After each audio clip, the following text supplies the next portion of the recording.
আজকের বাংলা মূল্য তারিখ 10/5/2024। প্রাতঃমূল্যী ওম শান্তি। বাপদাদা মধুবন। বাবা বলেন, মিষ্টি বাচ্চারা, বাবার সমান করুণাময় হও। করুণাময় বাচ্চারা সকলকে দুঃখ থেকে মুক্ত করে পতিত থেকে পাবন করে তোলার সেবা করে। আজকের প্রশ্ন, সমগ্র দুনিয়ার চাহিদা কি, যা বাবা ব্যতীত আর কেউ পূরণ করতে পারে না? উত্তর, সমগ্র দুনিয়ার চাহিদা হলো শান্তি আর সুখ প্রাপ্ত করা। সমস্ত বাচ্চাদের ডাক শুনে বাবা আসেন। বাবা হলেন অসীম জগতের, সেই জন্য তিনি খুবই উদ্বিগ্ন থাকেন যে আমার বাচ্চারা কিভাবে দুঃখী থেকে সুখী হবে। বাবা বলেন, বাচ্চারা, পুরনো দুনিয়াও আমারই, সকলেই আমারই বাচ্চা। আমি এসেছি সকলকে দুঃখ থেকে মুক্ত করতে। আমি সমগ্র দুনিয়ার মালিক, সেই জন্য আমাকেই পতিত থেকে পবিত্র করে তুলতে হবে। ওম শান্তি। বাবা বলেন, বাবা পবিত্র করে তুলছেন বাচ্চাদের, সেই কারণে অবশ্যই বাবার প্রতি ভালোবাসা থাকা চাই। পরস্পরের মধ্যে ভাই ভাই আর ভালোবাসা আছে, সেটা ঠিক আছে। সকলে হলো এক বাবার বাচ্চা, ভাই ভাই। কিন্তু পবিত্র করে তোলার জন্য এক বাবাই আছেন, সেই জন্য সব বাচ্চাদের লাভ এক বাবার প্রতি চলে যায়। বাবা বলেন, বাচ্চারা মামেকম স্মরণ করো।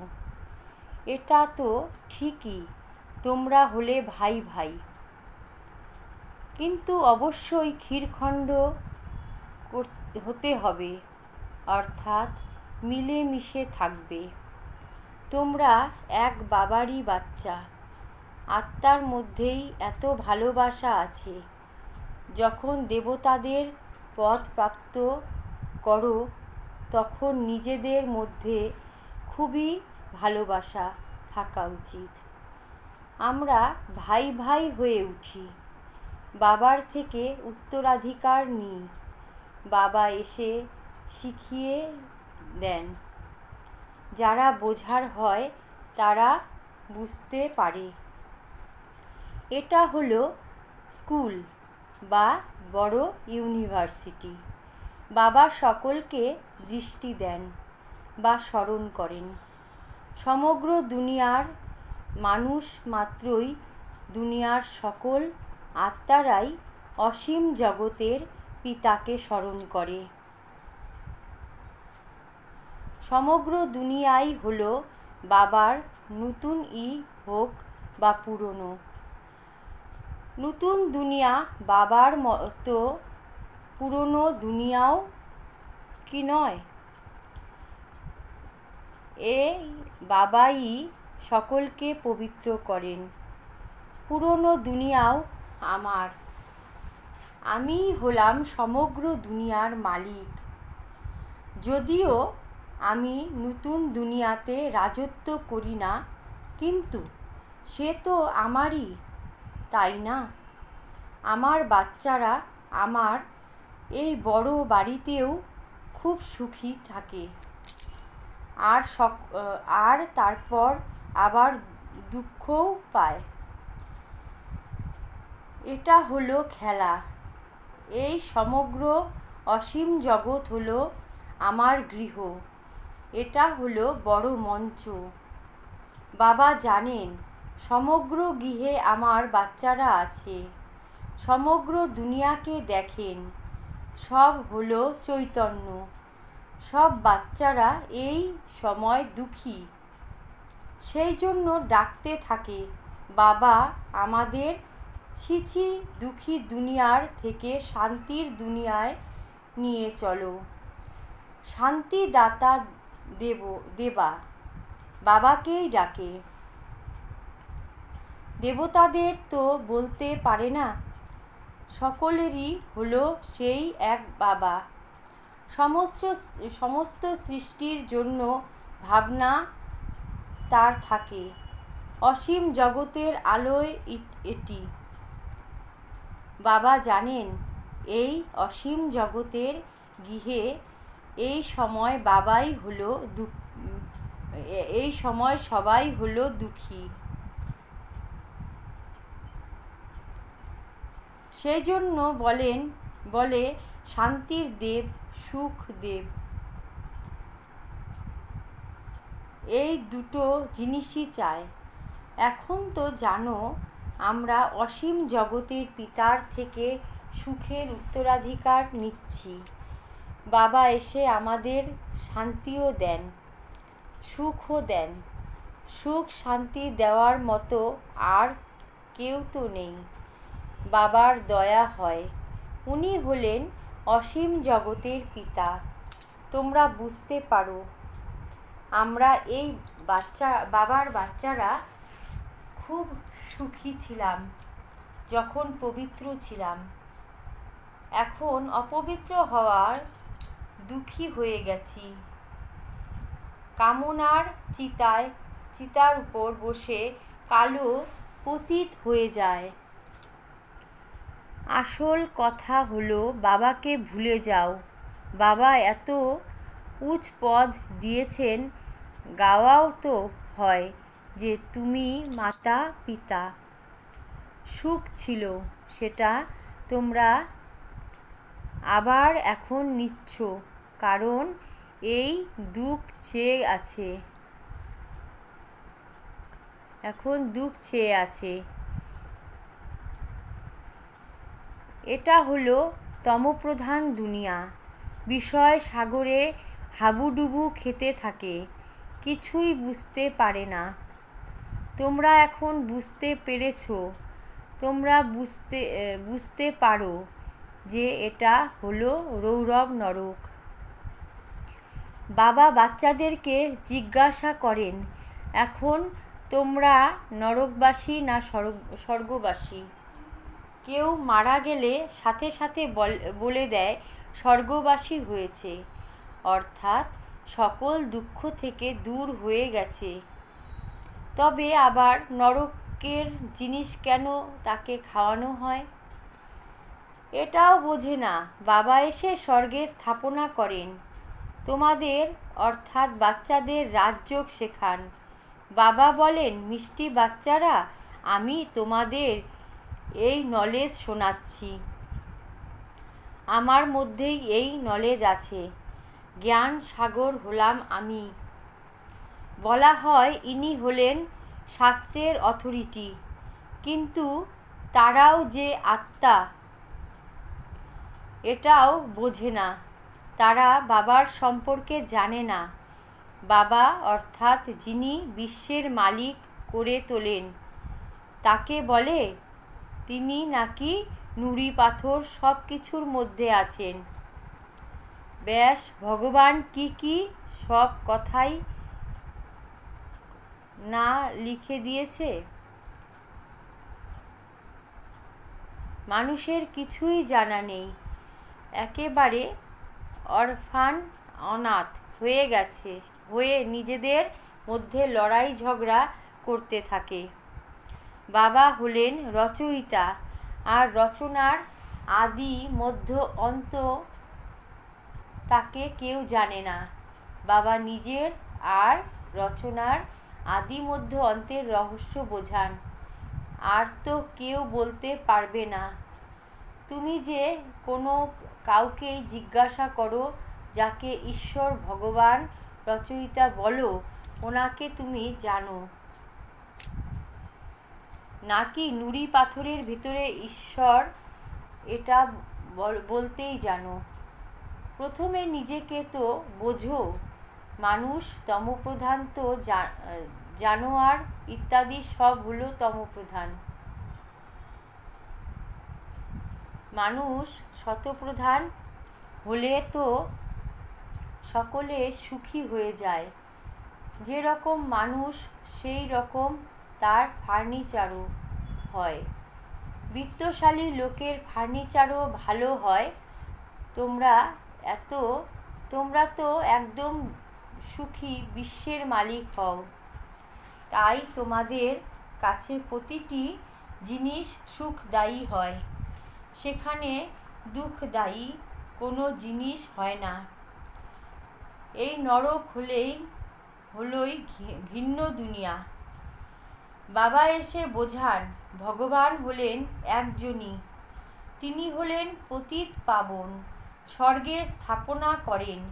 দেবতাদের মহিমাও সুখ্যাত আছে, যে সর্বগুণ সম্পন্ন।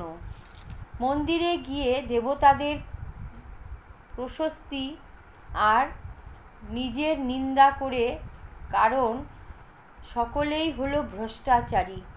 শ্রেষ্টাচারী স্বর্গবাসী তো হলো এই লক্ষ্মী নারায়ণ, যাদের সকলে পূজা করে।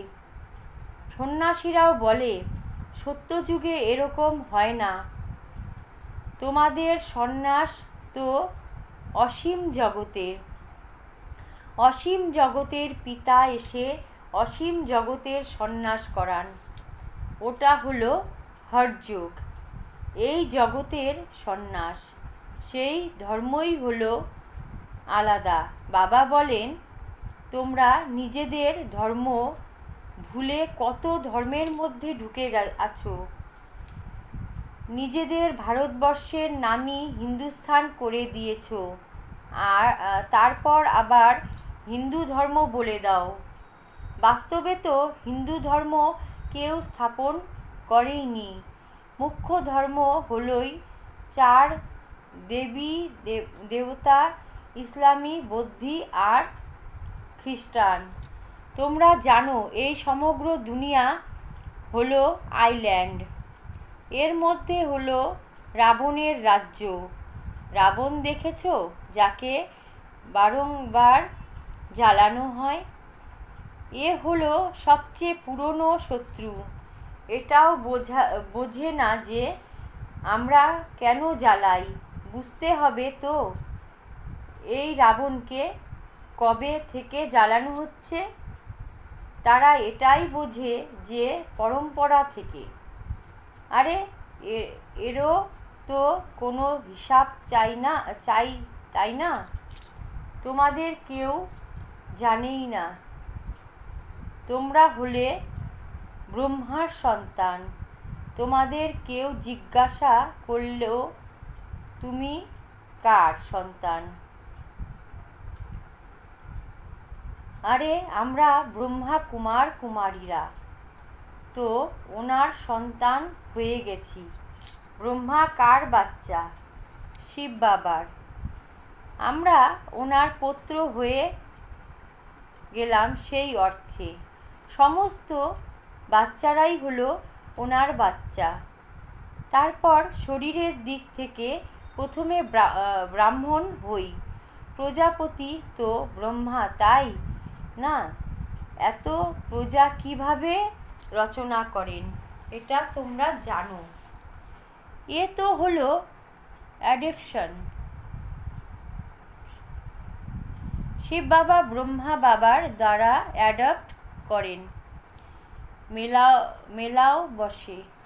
বাস্তবে মেলা সেখানে বসা দরকার, যেখানে ব্রহ্মপুত্র বড় নদীর সাগরে গিয়ে মিলিত হয়। সেই সঙ্গমে মেলা বসা উচিত। এই মেলা হলো এখানে। ব্রহ্মা বসে আছেন, জানো, যে বাবাও হন আর বড় মাম্মাও হন। কিন্তু মেল অর্থাৎ পুরুষ বলে মাম্মার তত্ত্বাবধানে মাতাদের সামলানোর জন্য স্থির করা হয়েছে। বাবা বলেন, আমি তোমাদের সদ্গতি দিই। তোমরা জানো এই দেবতারা হলো ডবল অহিংসক, কারণ সেখানে রাবণ থাকেই না। ভক্তিতে হয় রাত, জ্ঞান দ্বারা হয় দিন। জ্ঞান সাগর হলেন এক বাবা, ওনার ক্ষেত্রে আবার বলে দেওয়া হয় সর্বব্যাপী। বাবাই এসে এটা বোঝান আর বাচ্চাদেরই বোঝান। শিব ভগবানুবাচ। তো শিব জয়ন্তী পালন করে যখন অবশ্যই কারোর মধ্যে আসে, বলেন আমাকে প্রকৃতির আধার নিতে হয়। আমি কোনো ছোট বাচ্চার আধার নিই না। কৃষ্ণ তো বাচ্চা হলো, তাই না? আমি তো ওনার অনেক জন্মের অন্তে তাও আবার বানপ্রস্থ অবস্থায় প্রবেশ করি। বানপ্রস্থ অবস্থার পরেই মানুষ ভগবানকে জপতে থাকে, কিন্তু ভগবানকে সঠিকভাবে কেউ জানে না। তখন বাবা বলেন, যদা যদা হি, আমি ভারতেই আসি। ভারতের মহিমা অপরম অপার। মানুষের দেহের অহংকার দেখো কত, আমি অমুক এই হই। এখন বাবা এসে তোমাদের দেহি অভিমানী করে তোলেন। মিষ্টি মিষ্টি আত্মারূপী বাচ্চাদেরকে আত্মাদের পিতা বসে জ্ঞানের সমস্ত রহস্য বলেন। এটা হলো পুরনো দুনিয়া, সত্যযুগ হলো নতুন দুনিয়া। সত্যযুগে আদি সনাতন দেবী দেবতা ধর্মই ছিল। 5000 বছরের কথা শাস্ত্রে আবার ব্যাসদেব লিখে দিয়েছেন। কল্পের আয়ু লক্ষ হাজার বছর, বাস্তবে হলো 5000 বছরের কল্প। মানুষ একদম অজ্ঞানতার কুম্ভকর্ণের নিদ্রায় ঘুমিয়ে পড়ে আছে। এখন তোমাদের এই কথাগুলি নতুন কেউ শুনলে বুঝবে না। সেই জন্য বাবা বলেন, নিজের বাচ্চাদের সাথেই কথা বলি। ভক্তিও তোমরাই শুরু করো। নিজেরাই নিজেদের ঘুম পাড়িয়ে রেখেছ। বাবা তোমাদের পূজ্য করে তুলেছেন, তোমরা আবার পূজারী হয়ে যাও। এটাও খেলা। কোনো মানুষ কোমল হৃদয়ের হয়ে থাকে, তাই খেলা দেখলেও কাঁদতে থাকে। বাবা তো বলেন, যে ক্রন্দন করেছে সে হারিয়েছে। সত্যযুগে কান্নাকাটির কোনো ব্যাপার নেই। এখানেও বাবা বলেন ক্রন্দন করতে নেই। ক্রন্দন করে দাপর কলিযুগে। সত্যযুগীরা কখনো ক্রন্দন করে না। শেষ বেলাতে তো কারোর ক্রন্দন করার ফুরসতই থাকবে না। হঠাৎ করে মরতে থাকবে।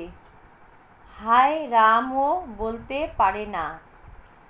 বিনাশ এরকম হতে হবে যাতে সামান্যতম দুঃখও হবে না, কারণ হসপিটাল ইত্যাদি তো থাকবেই না।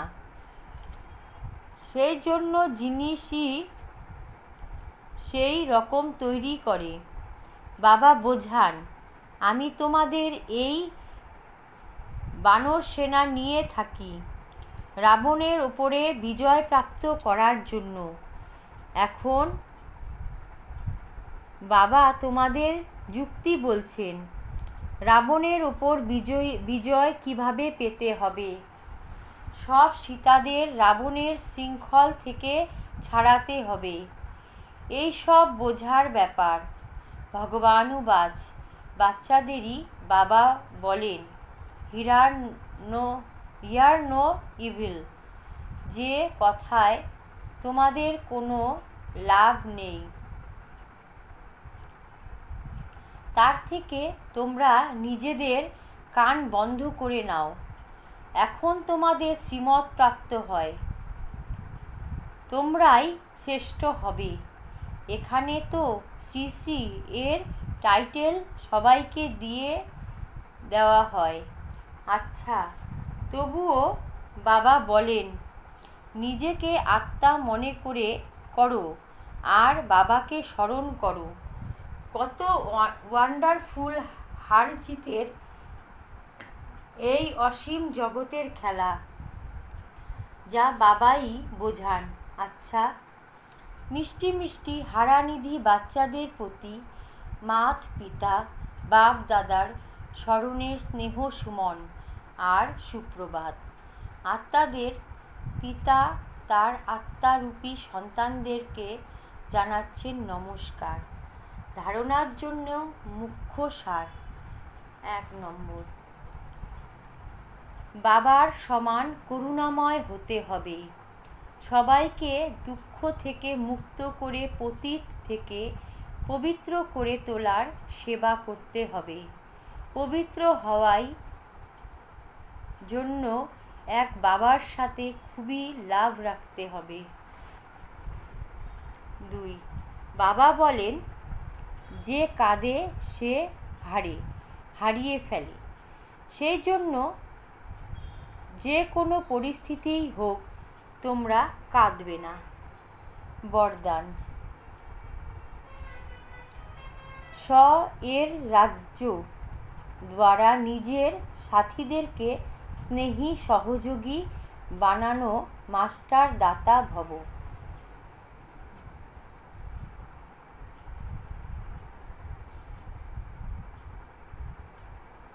বিস্তারে রাজা অর্থাৎ দাতা।